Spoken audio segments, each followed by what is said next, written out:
I just want to know, what is your idea of transparency? Is it on an individual basis? I know there's always that concept of like, your manager will tell you what you need to know, not what you should, like, Yeah. what's actually going on. Yeah. For the sake of a business, what's your perspective on transparency? Yeah. First part of that question, and second part of the question, but first part of my answer is, I'm not a big fan of the word manager. I try to eliminate it from the organizations I work in and with, regardless of size or shape.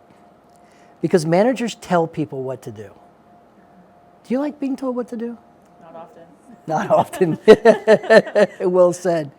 But leaders inspire and influence people to an objective.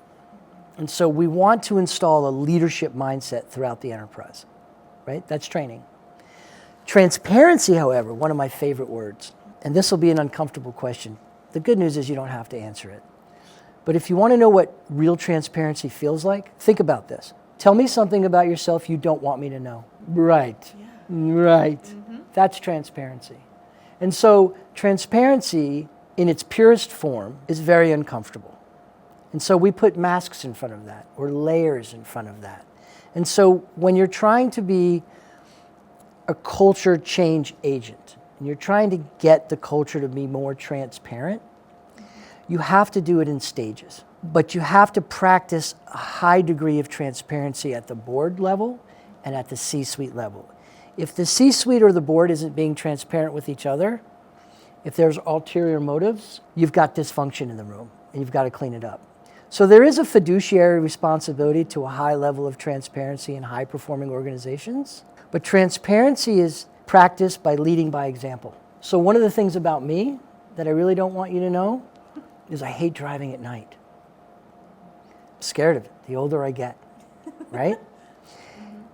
That makes me vulnerable to say that to you, but it has nothing to do with work.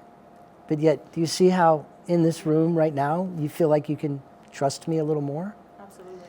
Transparency is trust, and trust is transparency. So you work on it in stages by sharing as a leader your personal experiences. I'll give you a great example. The CEO that I coach, large public company in the United States, and he came out of an earnings call, and they weren't great earnings. And we talked about being transparent on the earnings call. And he said, you know what, Scott, I'm just going to put it all out there. And he did. And I was on the call. I was listening in. And I was like, yeah, he did. And when he went and met with the board the following afternoon, and I think more importantly, when he met in a town hall with his company's staff, with corporate offices all over the world, he started with, I had an earnings call yesterday, and there's, 2,400 people on this call. And I have to tell you guys that I felt scared going in, and I was a little embarrassed, but I came out feeling a lot better because I knew that everyone on this call had my back, and just know that I have yours. That's transparency.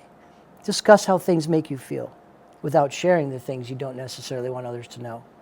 And do that in layers, and you become more transparent.